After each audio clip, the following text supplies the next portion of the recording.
Les da la bienvenida a la ponencia sobre enfermedad de Payet a cargo de la universitaria Maite Cruz Cermeño, estudiante de medicina del sexto semestre de la Universidad Panamericana en México y también integrante de ASI.med. Y antes de comenzar, chicos, recalcarles que la mitad de la ponencia se pasará una palabra clave por el chat. Deberán estar atentos, chicos, que les servirá para su certificado.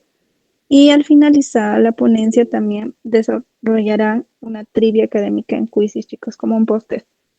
Bien, sin más que decir, damos la bienvenida a nuestra ponente Maite. Ya tienes el pase libre para poder comenzar. Gracias. ¿Ahí me escuchan?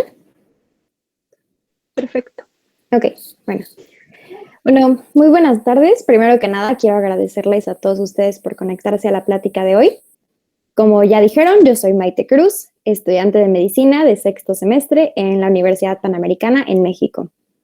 Hace poco menos de un año, inicié una página en Instagram junto con 2 compañeros más míos de medicina y junto con una diseñadora. Esta página que creamos se llama asigos.med.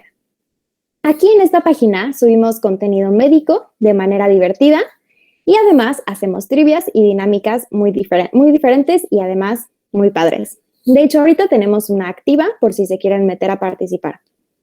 Para aquellos que no nos siguen, los invito a seguirnos y a compartirnos con sus compañeros y con sus amigos. Bueno, empezando. La enfermedad de Payet fue descrita por primera vez por Sir James Payet en 1877. Payet fue un cirujano y un patólogo británico, y de hecho es considerado, junto con Rudolf Virchow, uno de los fundadores de la patología científica. Actualmente, hay 3 enfermedades nombradas después de él. La osteoitis deformante, de la cual hablaré hoy, que también se conoce como enfermedad ósea de Payet, la enfermedad de Payet de mama, que es una forma de cáncer de mama intraductal que se desarrolla en la piel, alrededor de la piel del pezón. Y por último, la enfermedad de Payet extramamaria. Inicialmente, él la nombró osteoitis deformans, considerando que se trataba de un proceso inflamatorio. Pero, en la actualidad, se considera que es un trastorno crónico del remodelado óseo, pero que no tiene un componente inflamatorio. Y es por eso que algunos autores sugieren que el término más adecuado para la enfermedad debería de ser osteodistrofia deformans. Y ahora, ¿qué es la enfermedad de Payet? La enfermedad de Payet en el hueso, o como ya mencioné, la osteoitis deformante, es un trastorno óseo crónico en donde hay una alteración generalizada no continua de la remodelación ósea en diferentes áreas del esqueleto. En la enfermedad hay una alteración patológica que consiste en una resorción ósea osteoclástica excesiva, seguida de un aumento compensatorio de neoformación ósea mediada por los osteoblastos. Como consecuencia de toda esta resorción y formación del hueso, se genera un mosaico desorganizado en el esqueleto del hueso entre tejido y laminar. Esto genera que se cree un hueso enfermo, y este hueso enfermo está mucho más dilatado de lo normal, menos compacto y más vascularizado, lo que lo hace mucho más propenso a desarrollar fracturas y a deformidades. De la epidemiología. La enfermedad de Payet es mucho más prevalente en Europa Occidental, sobre todo en los países como Reino Unido, y también en países que han tenido inmigración de personas británicas, como lo son Estados Unidos, Canadá, Australia y Nueva Zelanda. También es mucho más prevalente en hombres, y sobre todo en hombres mayores de 40 años. Ahora voy a hablar de la etiología. La causa como tal de la enfermedad de Payet no se conoce 100% con claridad, pero sí se han encontrado estudios que evidencian y que respaldan una etiología genética, viral y ambiental. Dentro de la etiología genética, se han encontrado que se pueden tener mutaciones del gen SQSTM1 y también se han encontrado mutaciones en la señalización de RANK. y esto resulta en una estimulación anormal de los osteoclastos. En la etiología viral, se ha encontrado relación con algunos paramyxovirus, como lo es el sarampión. Esto es porque se han encontrado inclusiones dentro de los osteoclastos de la enfermedad de Payet muy similares a las células, a las inclusiones de las células infectadas por este paramyxovirus. Y del ambiental se ha descrito como consumo de agua no tratada o leche no pasteurizada, y así como la deficiencia de la vitamina D en la infancia. Se hizo un estudio en Madrid, en una de las zonas con mayor prevalencia, en donde se concluyó que un posible agente no era como tal el virus, sino el consumo de carne sin control sanitario, al ingerir esta carne sin algún control, era lo que enfermaba a las personas. Y bueno, antes de hablar como tal de la fisiopatología y de qué se genera en la enfermedad de Payet, les voy a dar un pequeño recuerdo fisiológico, para que así sea mucho más fácil entenderlo. La remodelación ósea. La remodelación ósea es un proceso continuo que tiene como finalidad mantener la integridad de los huesos. O sea, a grandes rasgos, consiste en mantener un equilibrio entre la destrucción del hueso viejo y la formación del hueso nuevo. Para que este sea un proceso constante y que se mantenga equilibrado, van a participar en conjunto principalmente dos células, los osteoblastos y los osteoclastos. Los osteoblastos son células derivadas de las células madre mesenquimatosas, y estos expresan fosfatasa alcalina y colágena tipo 1, que les va a permitir sintetizar la matriz ósea. Además, van a expresar algunas moléculas reguladoras importantes para la mineralización del hueso, como lo es la osteonectina, osteopontina y osteocalcina. La importancia de la osteocalcina es que esta es un marcador del metabolismo óseo, que indica un aumento en la formación y en la remodelación ósea. Por lo que en la clínica, si llegamos a ver que un paciente tiene elevación de la osteocalcina, podemos sospechar que el paciente tiene enfermedad de Payet. Otra de las funciones muy importantes de los osteoblastos es la síntesis de RANKL o RANK ligando y de osteoprotegerina, que también la pueden encontrar en los libros como OPG. Estos son reguladores de la expresión de los osteoclastos, y específicamente RANK ligando se va a encargar de reclutar y estimular a los osteoclastos. Ahora, de los osteoclastos. Estas son células multinucleadas que se van a formar por la fusión de células derivadas del precursor común de los macrófagos. Su función principal es la resorción ósea, es decir, la destrucción del hueso viejo o dañado, que posteriormente, como ya mencioné, va a ser reemplazado por hueso nuevo gracias a los osteoblastos. La resorción ósea la van a llevar a cabo los osteoclastos mediante la acidificación y la proteólisis de los componentes de la matriz ósea. Ahora, una vez ya entendido lo que hacen estas dos células, vamos a hablar de la fisiopatología como tal de la enfermedad de Payet. Como ya he mencionado, la principal alteración es el incremento en el número y en la función de los osteoclastos.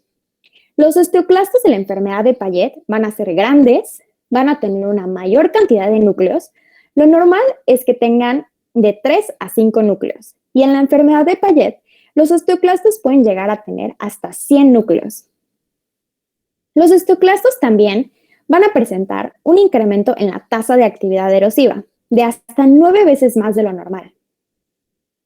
Y bueno, no se sabe con exactitud por qué pasa, pero algunas de las causas del incremento en el número y el incremento en la función de los osteoclastos son que el precursor de los osteoclastos tenga una hipersensibilidad a la 1,25-dihidroxivitamina D, que los osteoclastos sean hiperreactivos a RANKL, o que las células madre estromales de la médula tengan una sobreexpresión de RANKL.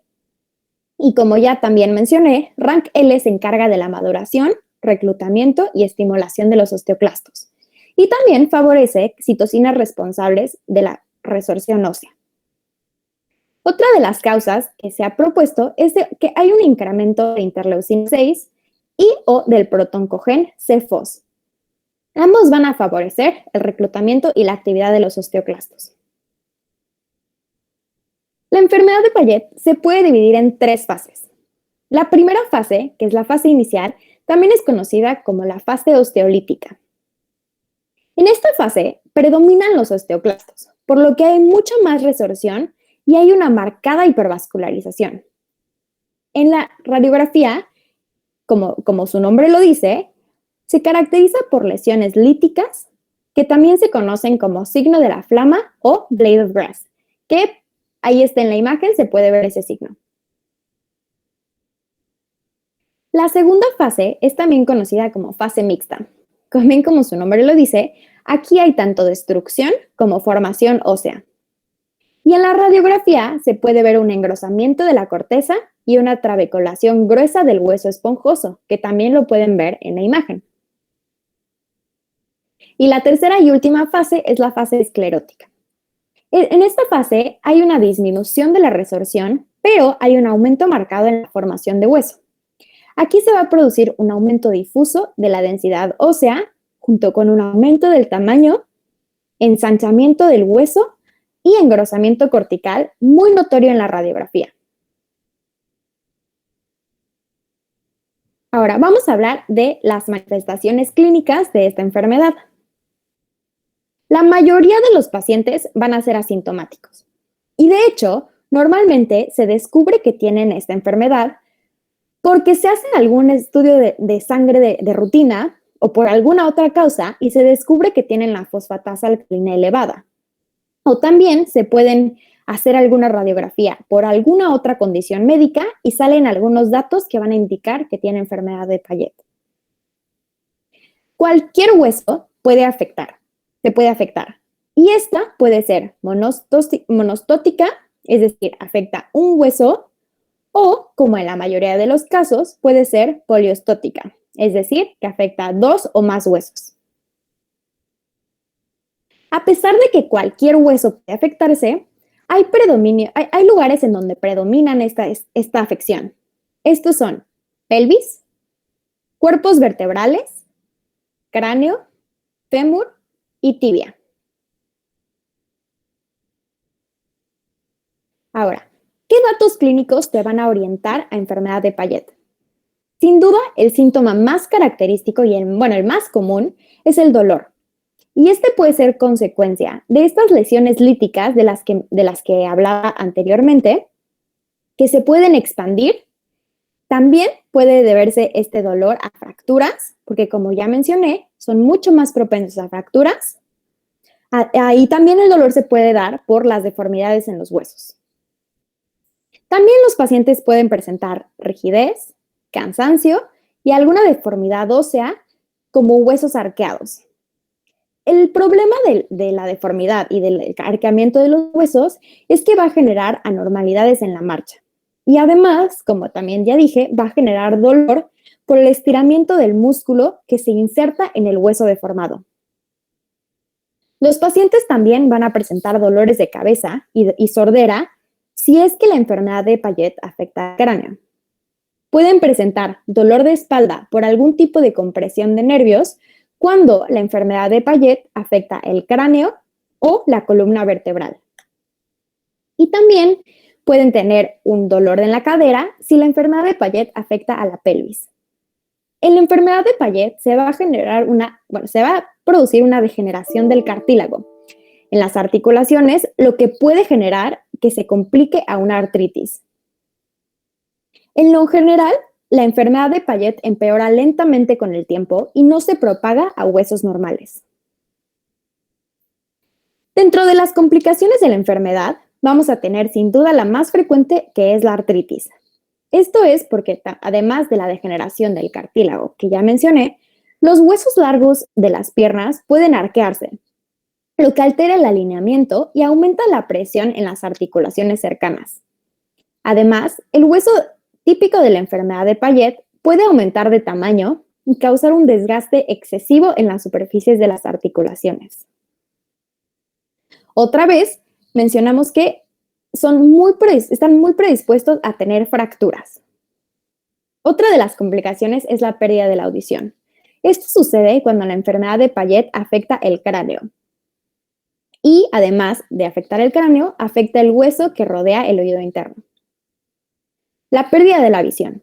Esta es una complicación rara, pero ocurre si la enfermedad de Payet está en el cráneo y afecta a los nervios. De las alteraciones cardíacas, estas también solamente suceden en casos muy graves de la enfermedad porque el corazón trabaja más para poder hacer llegar sangre a los huesos afectados. Normalmente, los pacientes con enfermedad de Payet no llegan a desarrollar insuficiencia cardíaca, pero se ha visto que lo pueden hacer si además el paciente tiene alguna alteración como aterosclerosis. Otra de las complicaciones es el osteosarcoma. Esta complicación no es frecuente. De hecho, se presenta en menos del 0.5% de los pacientes.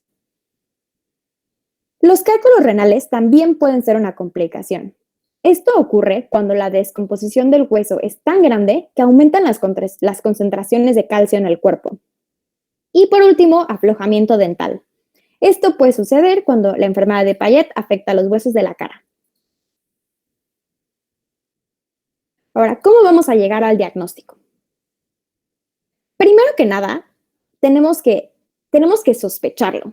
Ya dijimos que la mayoría de los pacientes van a presentarse asintomáticos, pero es muy importante fijarse en la clínica para poder tener una sospecha y así proceder a los estudios adecuados para diagnosticar si es que sí tiene o no tiene la enfermedad.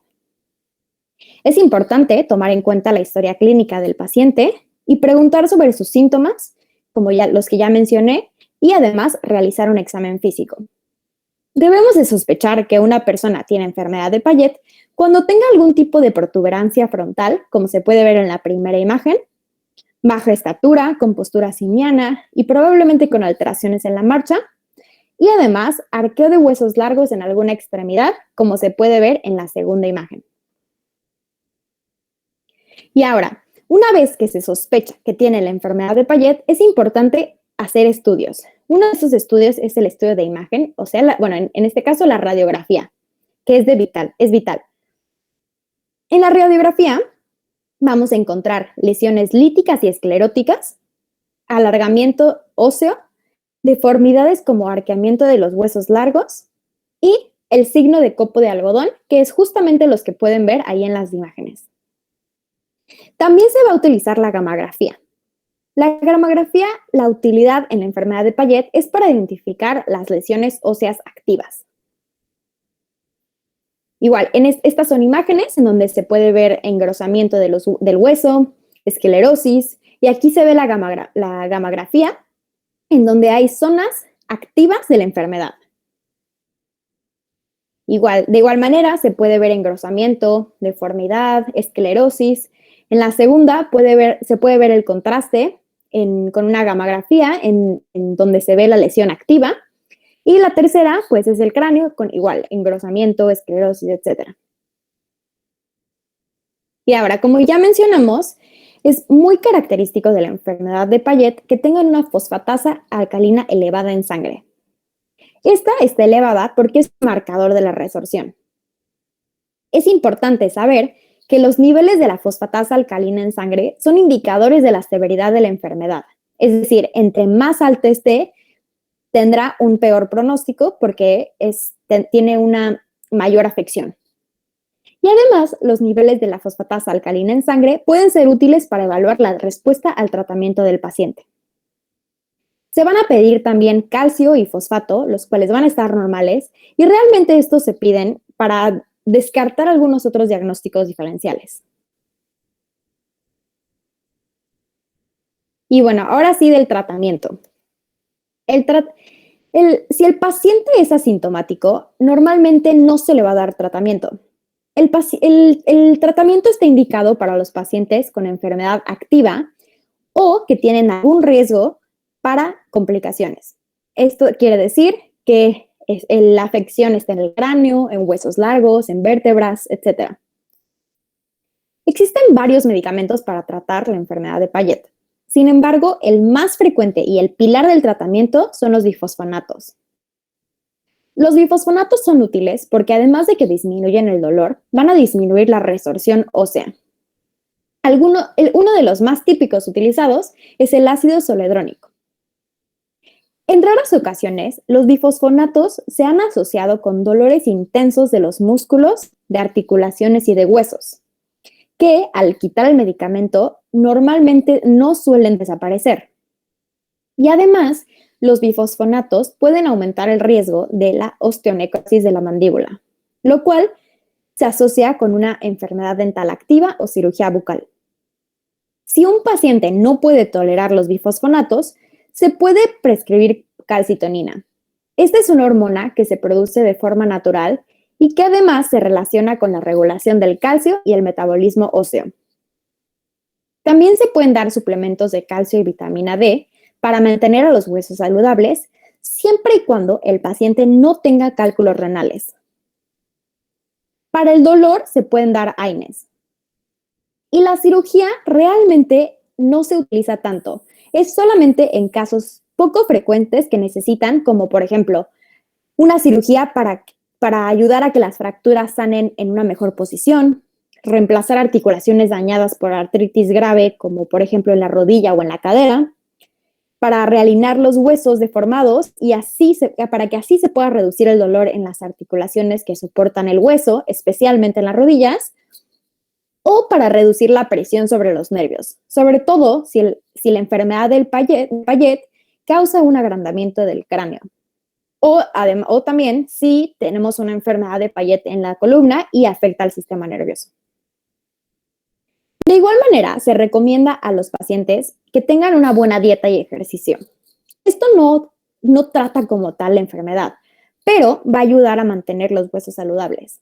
Y además, va a ayudar a que el paciente mantenga un peso correcto y el sobrepeso no afecte las articulaciones.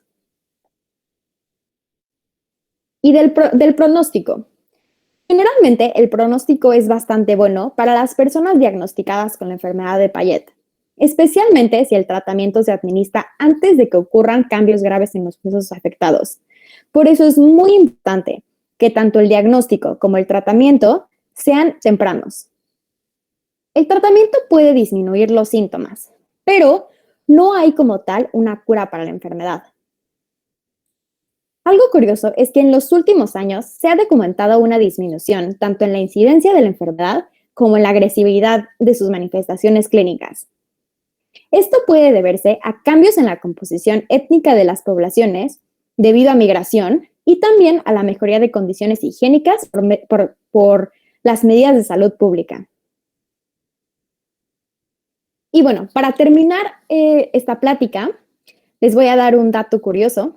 No sé si conozcan esta pintura, pero esta pintura se titula La Duquesa Fea. Es un cuadro del pintor Quentin Mizis que fue realizada en 1513. Esta pintura es un retrato satírico de una mujer aristócrata que se vestía de manera inapropiada para tratar de recrear su juventud. Pero lo curioso de esta pintura es cómo la retrata. Y de hecho la retrata así porque esta mujer tenía enfermedad de Payet. Y bueno, no sé si tengan alguna duda.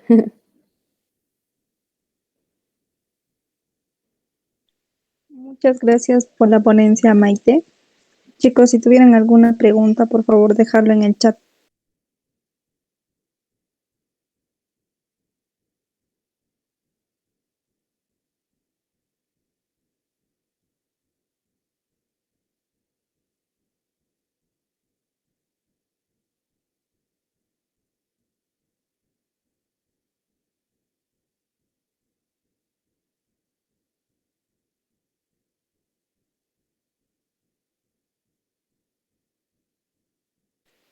Bien, tenemos una primera pregunta que nos dice, ¿hay algunas razas en las que se presenta con mayor frecuencia esta enfermedad? No, de raza no se ha encontrado tanto, es más bien de acuerdo al tipo de población geográfica, Como ya mencioné, es más en el Reino Unido y en países en donde hay mucha migración de personas británicas y de estos países.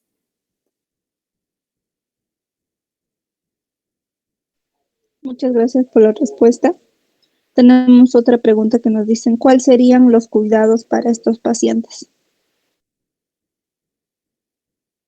Bueno, primero que nada es siempre que un médico los atienda y también pues es adaptar la dieta, el ejercicio y también es adaptar la casa. Es decir, tratar de que la casa no haya zonas en donde se puedan caer fácilmente, porque como ya mencioné, son mucho más propensos a fracturas. Entonces, pues sí, es básicamente tener esos cuidados y también, por ejemplo, si un paciente no tiene síntomas tan complicados, se puede únicamente tratar el dolor o algo así con AINES o es sintomático, pues, el tratamiento. Muchas gracias por la respuesta. Tenemos otra pregunta que nos dicen, ¿la regeneración ósea en estos pacientes tiende a ser más acelerada o más lenta? Es más acelerada. De hecho, tiene una tasa 9 veces mayor de lo normal. Muchas gracias. Tenemos otra pregunta que nos dicen, ¿hay o tiene algún diagnóstico diferencial esta enfermedad? Sí, pues de hecho cualquier trastorno como de degeneración de los huesos puede ser algún diagnóstico diferencial y, por ejemplo, si el paciente tiene complicación de artritis, se tiene que investigar más a fondo. Los pacientes que ya son diagnosticados con esta enfermedad, ¿qué tipo de ejercicios pueden realizar?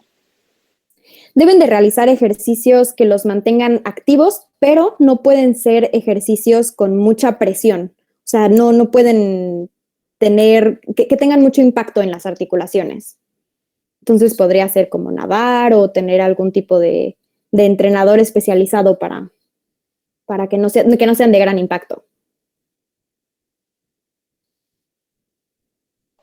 Muchas gracias. Tenemos otra pregunta que nos dice, ¿cuál es la causa más frecuente? Es que como tal no hay una causa muy bien establecida, es más bien algo multifactorial y puede ser tanto genético, puede ser viral, puede ser algo ambiental, no hay algo más frecuente. Muchas gracias.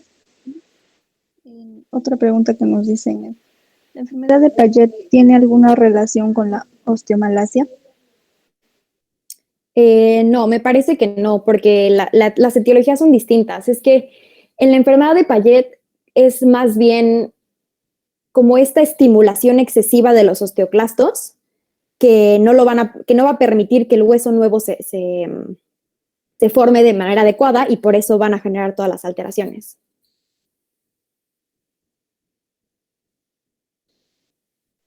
Muchas gracias por la respuesta. Nos dicen, ¿qué dieta se sigue para esta enfermedad? Pues en general es una dieta que pueda mantener al paciente saludable, pero también es importante tener una dieta que tenga sustitutos de calcio y sustitutos de vitamina D, siempre y cuando el paciente no tenga cálculos renales. Muchas gracias. Tenemos otra pregunta que nos dicen, ¿se presenta más en el género femenino o masculino? En los hombres, de hecho, creo que es un rango de 3 a 2.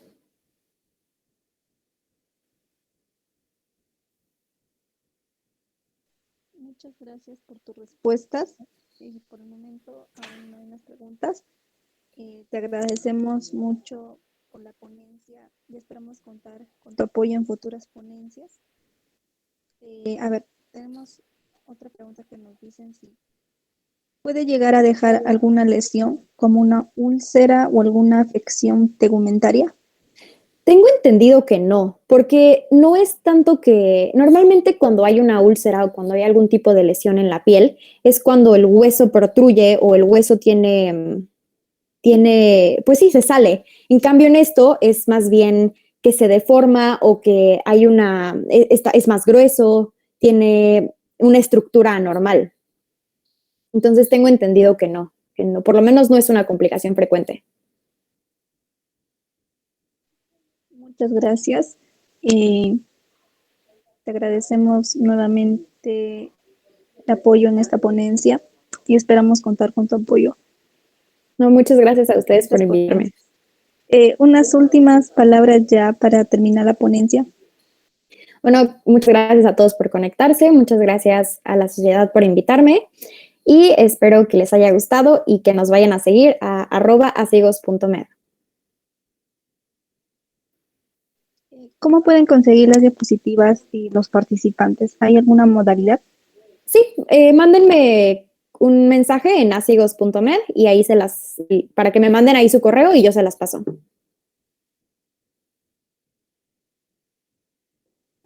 Muchas gracias. Y ya para despedirnos, tenemos una última pregunta. Ya chicos, con eso finalizamos. Dicen, ¿cuál es la relación entre la enfermedad de Payet y los problemas renales? Claro, que al tener una resorción excesiva, se puede llegar a tener un aumento en las concentraciones de calcio y por lo tanto, esto como muchos, como podrán saber, se pueden precipitar en el riñón y generar todos estos cálculos renales y afecciones. Muchas gracias, Maite. Te recalcamos nuevamente el agradecimiento y también agradecemos mucho a los participantes por haber asistido a esta ponencia. No se olviden seguir a asigos.med en Instagram y a Sociemdac también. Les agradecemos bastante y en estos momentos vamos a pasar a enviar el link del quiz, y chicos, como ya se les había mencionado al inicio de la ponencia. Gracias. Muchas gracias, hasta luego.